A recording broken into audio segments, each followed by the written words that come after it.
¿Cómo veo el encaje de Ronald Araujo en el 11 del Barça? ¿Demostró Xavi Hernández ser un buen entrenador? ¿Qué pienso de Unai Hernández? ¿Tiene posibilidades de estar ya en el primer equipo? ¿Cuál sería mi centro del campo titular en este Barça? Todo esto y mucho más en otro Pregunta Blaya. Empezamos.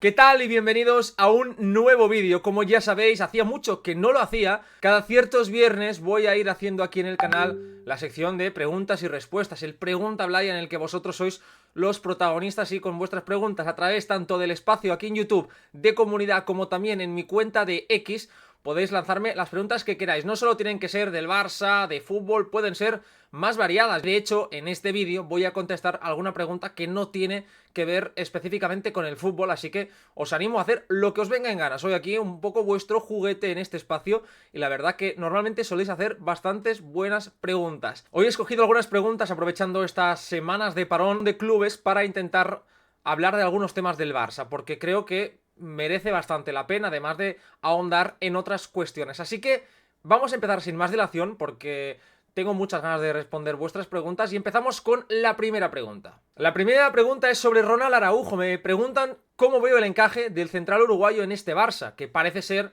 que Flick prefiere a centrales arquitectos antes que a bomberos y que Cubarsí e Íñigo encajan en lo primero y no tanto en lo segundo. Creo que es uno de los temas más candentes que tenemos ahora mismo en el Fútbol Club Barcelona.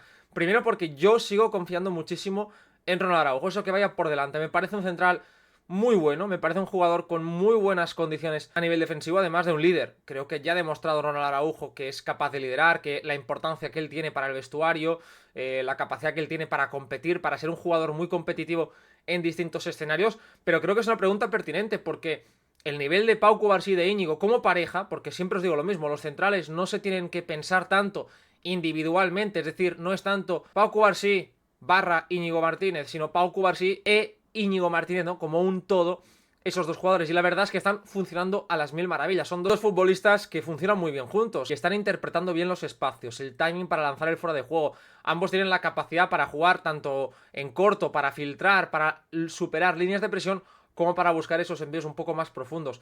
Por lo tanto, a día de hoy son piezas estructurales para el Barça. Yo estoy convencido de que Araujo no va a entrar directamente como titularísimo, no va a convertirse del día a la mañana como el titularísimo del FC Barcelona. Yo no creo que tenga ese estatus el central uruguayo. Sí creo que va a ser muy importante, sí creo que va a jugar mucho y que va a servir precisamente para ir rotando en una parcela en la que el Barça tiene problemas, en la que el Barça no tiene demasiada profundidad a día de hoy. Solo hay dos jugadores de la primera plantilla para poder ser centrales. Además de Jules Koundé, que es el mejor lateral que tiene el FC Barcelona. Dicho esto, creo que Ronald Araujo tiene ciertas carencias que hemos ido comentando aquí en el canal, que yo estoy convencido que son pulibles, que son carencias corregibles con el paso del tiempo. Sobre todo a nivel defensivo, es un jugador que siempre ha priorizado defender la profundidad que defender hacia adelante, por lo tanto ha descompactado el bloque, ha hecho más grandes las distancias entre las líneas, porque él tiene esa tendencia de defender los espacios profundos, porque ahí se siente muy superior,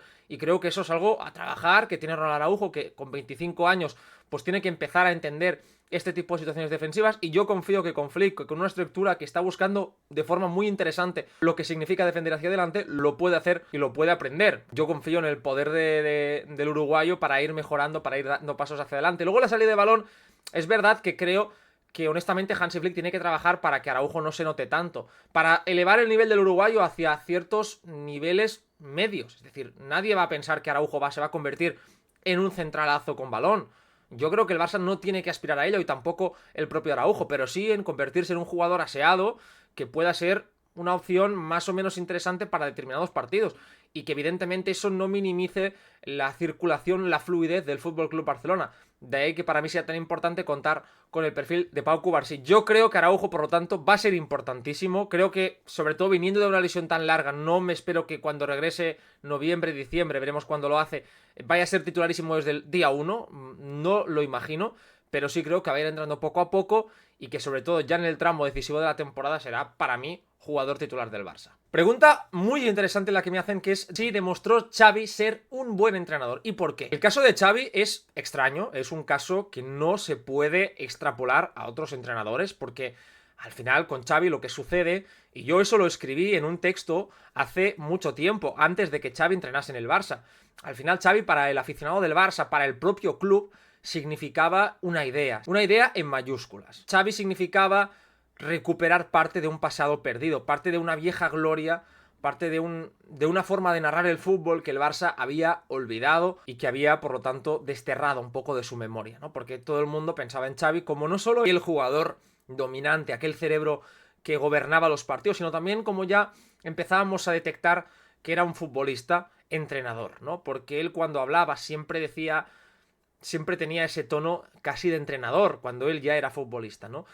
Y después le perdimos la pista, porque honestamente dudo mucho de que la gente lo siguiese en Qatar. Yo, de hecho, me vi algunos partidos cuando el Barça lo anunció para por lo menos saber cómo jugaba su equipo, pero lo que se hace en Qatar es un banco de pruebas, es un espacio en el que podríamos decir un poco no hay leyes, ¿no? Porque ahí todo era mucho más susceptible de poder funcionar, porque al final el nivel es mucho más bajo, la exigencia es prácticamente inexistente y porque en ese sentido Xavi ahí tenía también pues una capacidad de maniobra al ser quien era para poder probar cosas. Entonces el Barça ficha a un entrenador que no ha ejercido como tal, que ha tenido alguna probatura en un espacio menor, pero que no se ha enfrentado a los problemas, ya no digo tácticos, porque los problemas tácticos que te encuentras en la liga, en Europa, no tienen absolutamente nada que ver con los que se encontró en Qatar. Los bloques medios aquí son una cosa absolutamente de élite, allí no existían, los bloques bajos también, las presiones adelantadas, es decir, una serie de cuestiones tácticas, pero también de gestión de vestuario, de gestión de entorno, de expectativas, etc. Entonces el Barça pues ficha a un entrenador, no tanto pensando en que será un buen entrenador, sino que será lo mejor para el Barça en aquel momento. El Barça yo no creo que buscase tanto al mejor entrenador posible, sino a la persona capacitada para hacer recuperar ciertas cosas que el Barça había perdido, para reconectar a un club en aquel momento muerto, en estado vegetativo, con un pasado glorioso, ¿no? Porque Xavi era ese nexo, porque todos los jugadores yo creo que nos imaginábamos de aquel Barça de Guardiola, Xavi era el que tenía por lo menos más discurso y más capacidad para convencer o para por lo menos mostrar esa personalidad. Yo creo que la etapa de Xavi en el Barça se divide en dos. Para mí, una inicial en la que Xavi logra revertir esa dinámica negativa, logra insuflar capacidad competitiva en el corto plazo, añade mucha energía al juego, es un Barça que funciona. Luego es un Barça que en la segunda temporada, para mí hay ese primer tramo, en un Barça, sobre todo hasta la Supercopa de España ante el Real Madrid, que el Barça gana, un Barça que juega muy motivado, un Barça que muestra capacidad para hundir a sus rivales, que muestra capacidad para poder sobrevivir en distintos escenarios, muy comprometido, y un Barça que a la que se le acaba ese plus de energía, empieza a no tener respuestas futbolísticas para poder superar distintos retos. Y yo creo ya que a partir del segundo tramo de la temporada, con la eliminación ante el Manchester United, con esa derrota dolorosa ante el Real Madrid en Copa del Rey 0-4 en el Camp Nou, con la, diríamos, la victoria en Liga ya por la ventaja que se había cosechado en la primera vuelta, empieza ahí para mí esa segunda etapa del Barça que ya dura toda la pasada temporada, donde se ve a un equipo que no funciona, que no tiene respuestas futbolísticas.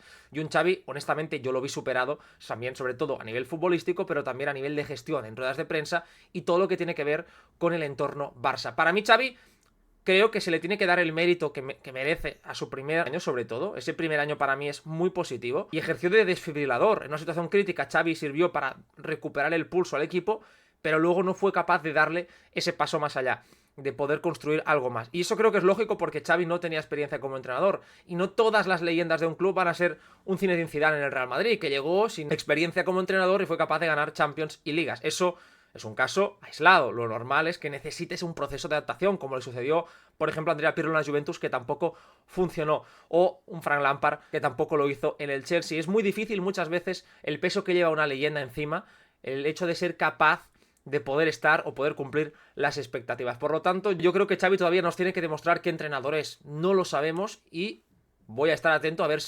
en qué equipo entrena, qué es lo que hace después, para poder responder a esta pregunta. Mira, pregunta un poco menos futbolera. Voy a responder, quizás a muchos no os interesa absolutamente nada, os lo podéis adelantar.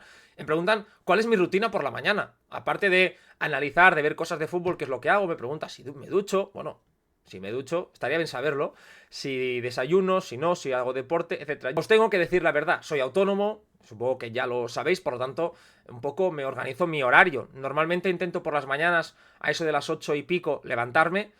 Me cuesta mucho levantarme por las mañanas, yo soy de dormir mucho, yo puedo tirarme bastantes horas durmiendo, por lo tanto me esfuerzo un poco también a levantarme a las 8 y pico, porque si no yo cada día a las 10 me levantaría y eso no puede ser. Y después es verdad que a mí me gusta desayunar de forma tranquila, voy a comprar el pan tranquilamente, en pijama, eso sí, siempre en pijama. Porque aquí la ventaja que tiene uno de vivir siempre en el mismo barrio es que hay cosas que ya no te sorprenden. Y por lo tanto me puedo permitir el lujo de salir en pijama. De hecho, debajo de este jersey, un poco color amarillento, llevo un buen pijama. Pero eso ya para otro día quizás, porque mis pijamas tienen también tela. Desayuno tranquilamente, un bocadillo, normalmente con mi café. A veces me hago también yogur con cereales, un poquito ahí para mezclar. Y suelo ir al gimnasio, pero no por la mañana, sino más al mediodía, sobre la 1, 2 del mediodía, porque soy de comer tarde. Por la mañana pues aprovecho para grabar los vídeos. Si hay días de la lupa, sobre todo partidos del Barça que juegan domingo o Champions, que tengo que grabar justo al día siguiente, me levanto muy temprano, a eso de las 7 de la mañana, para ya levantarme y empezar a ver el partido repetido, sacar los cortes, editar, grabar. Pero si no hay partido, tengo un poco más de margen para poder hacer pues lo que sea, grabar un vídeo en YouTube, ver partidos repetidos que tengo atrasados, también pues leer, porque al final para poder estar al día de lo que sucede, o escribir, que evidentemente en relevo también escribo. Así que es un poco mi rutina, y hoy es justamente lo que he hecho. Todavía no he ido al gimnasio, vamos a ver si voy, porque la verdad, y estoy un poco cansadete hoy, porque ayer sí que fui al gimnasio y me pasé. No me he ido bien y ya no estoy para esos trotes. Aquí tenemos al Mr. Seitan cubano. ¿Qué tal? Bienvenido al canal. Que me pregunta por las estadísticas avanzadas, estadística avanzada. Que me pregunta por la estadística avanzada en el mundo del fútbol. Porque es verdad que él dice que ahí en Cuba, pues honestamente, el béisbol tira muchísimo, y en el béisbol, pues los datos mandan mucho. Que por qué todavía no es un tema central. Yo creo que sí es un tema central.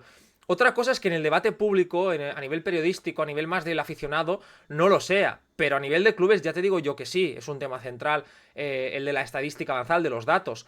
Hay muchísimos clubes que ya están funcionando solo y únicamente a través del dato a la hora de, por ejemplo, el scouting, de solo tener o solo, diríamos, ojear esos jugadores que entran directamente en una base de datos, que tú ya filtras directamente, y por lo tanto hay muchísimos jugadores que quedan fuera, de añadir unas métricas que te interesan, los datos físicos a los que yo no tengo acceso, por ejemplo, porque eso sí que es algo más de la liga, de Media Coach, que son mucho más difíciles de conseguir. Los datos físicos importan muchísimo. Hay muchos clubes, por ejemplo, la Premier, sí sé que hay clubes que ya tienen como un estándar Premier lo llaman, y buscan a jugadores que si no llegan a esa velocidad, si no llegan a esas repeticiones, ya directamente no les interesan.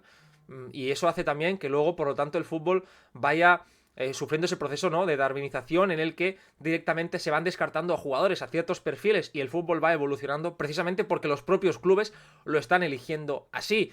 Y luego, yo donde creo que hay más impactos en los fichajes, donde puede marcar más diferencia el dato, es a la hora de fichar, a la hora de adelantarse al talento.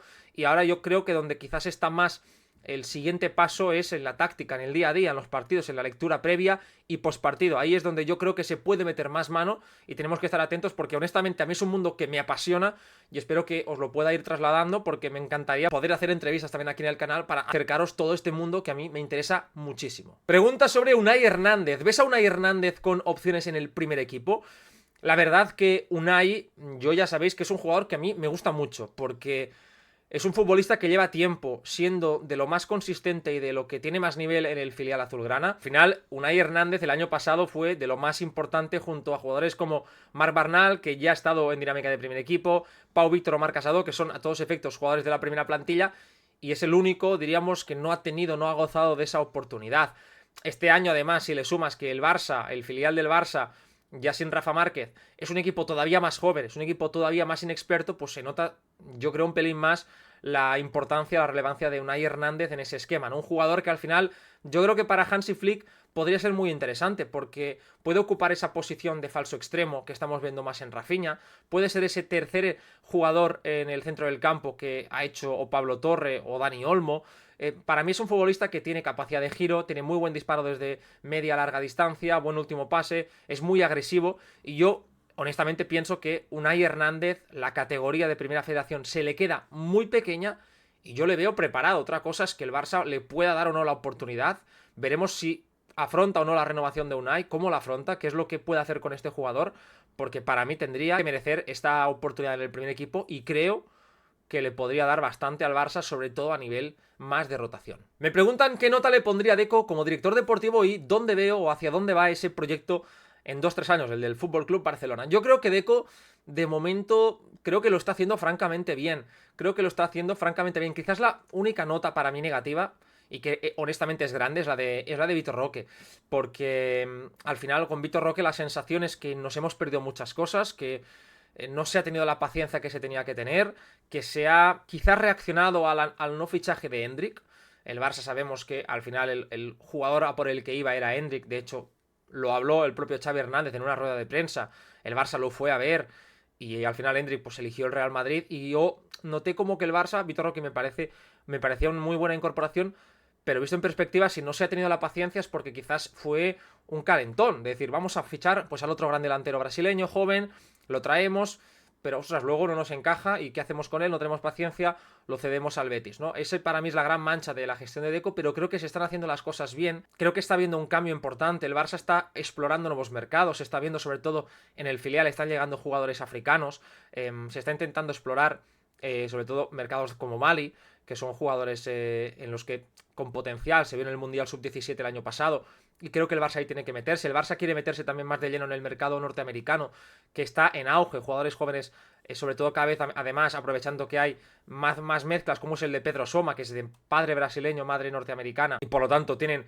esos genes también, ¿no? Aprovechar esa mezcla cultural que hay en Estados Unidos, y el Barça ahí está intentando meter mano, como os repito, el caso de Pedro Soma me parece una gran incorporación, y el Barça está fichando talento joven, jugadores más desconocidos entre comillas y que el Barça está intentando captar. Es verdad que luego hay esas pequeñas manchas como los no fichajes de jugadores como Hendrik, como Arda Güler, que además ambos pues han acabado en el Real Madrid y eso evidentemente a nivel de imagen sobre todo pues te resta más, pero yo creo honestamente que el trabajo de Deco es de notable, creo que está haciendo un muy buen trabajo y sobre todo la entrevista que él contó en Barça One, ¿no? Y ahí atado a tu segunda pregunta de intentar fortalecer el núcleo que tiene el Barça. El Barça tiene un núcleo de jugadores jóvenes fantástico, ¿no? Desde los Pau Cubarsí, Lamine Yamal, Gavi, Fermín, Alejandro Valde, Pedri, etcétera, jugadores ya contrastados en el primer equipo, jugadores que tienen que ir llegando en esa segunda línea, y luego futbolistas como, pues por ejemplo, podrían ser los Dani Olmo, los Ronald Araujo, que ya son esa segunda línea y veteranos. Yo creo que el Barça está en ese momento en el que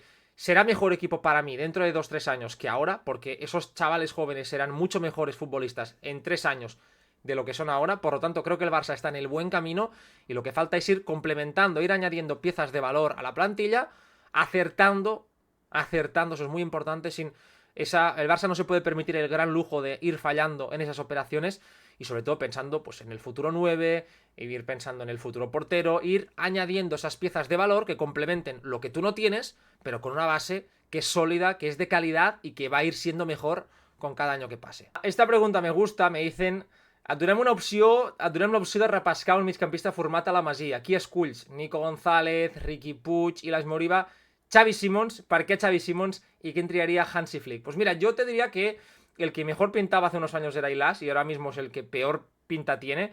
Riqui Puig es verdad que todos conocemos un poco qué es lo que ha ido sucediendo con él. Lo está haciendo muy bien en Estados Unidos, está pues siendo uno de los mejores jugadores de la competición. Yo creo que ha encontrado un poco su espacio, una liga de menor nivel, pero en la que puede mostrar pues bueno, que es un jugador de talento y que quizás lo que le faltaba ese punto de ambición, de competitividad para poder quedarse aquí, aparte de que quizás había las expectativas entre lo que podía ser al inicio y lo que luego nos terminó mostrando, pues fueron un poco desajustadas. Yo escogería sinceramente a Xavi Simons, a pesar de que Nico está haciéndolo muy bien en el Porto como media punta.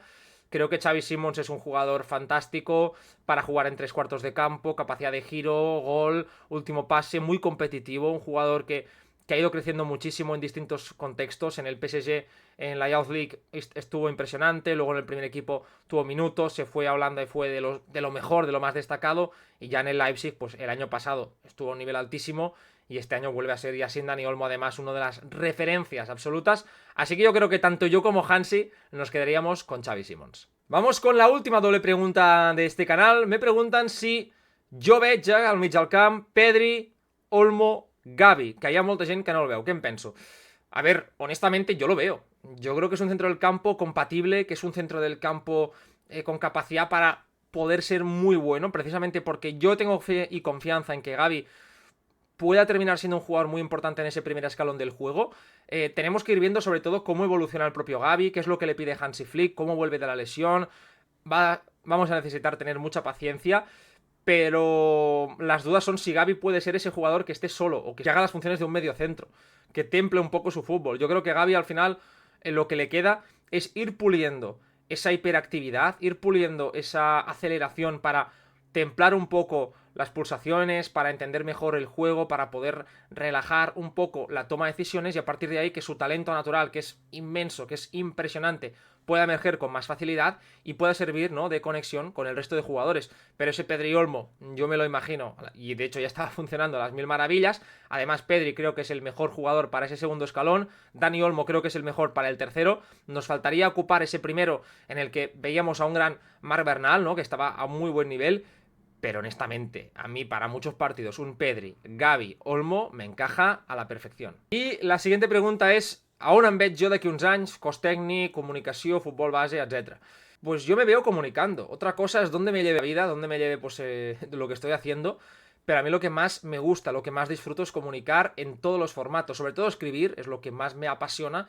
Pero también aquí en YouTube con vosotros, hablar de fútbol y explorar nuevos formatos. A mí me encantaría, pues, ¿por qué no soñar con tener un espacio televisivo en el que poder hacer la lupa ya a gran escala, por ejemplo, poder comentar partidos del Barça, viajar con el Fútbol Club Barcelona para poder comentar los partidos, etcétera, ¿no? Son sueños que tengo que ir viendo si se pueden realizar o no, si se pueden dar y hacia dónde me lleva, porque evidentemente poder estar o formar parte de un cuerpo técnico pues sería algo a lo que me veo ahora a día de hoy muy lejos de poder estar, la verdad. La gente que está ahí es buenísima, son los mejores en lo suyo, pero si nunca llegase la oportunidad, ya no digo un cuerpo técnico que lo veo imposible, pero de un club, de formar parte de un club, pues sería difícil decir que no, sobre todo porque la experiencia que tú agarras de ahí cuando sales te vale ya para toda la vida, para todo lo que hagas relacionado con el mundo del fútbol, de la comunicación sobre todo. La ventaja que tendrías y haberlo vivido desde dentro es enorme. Muchísimas gracias a todos por estar otro día más aquí en el canal, por haber participado con vuestras preguntas en este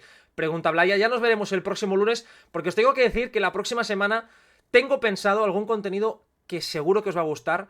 Yo os voy a dar un spoiler a los que habéis llegado hasta el final, lo sabréis los primeros. La próxima semana, con casi total seguridad, voy a hacer aquí, en el canal, la lupa de un partido histórico del Barça de Pep Guardiola. Así que, por favor, no lo perdáis porque os va a gustar muchísimo y creo que puede quedar un vídeo muy chulo. Muchísimas gracias y nos vemos en el siguiente vídeo.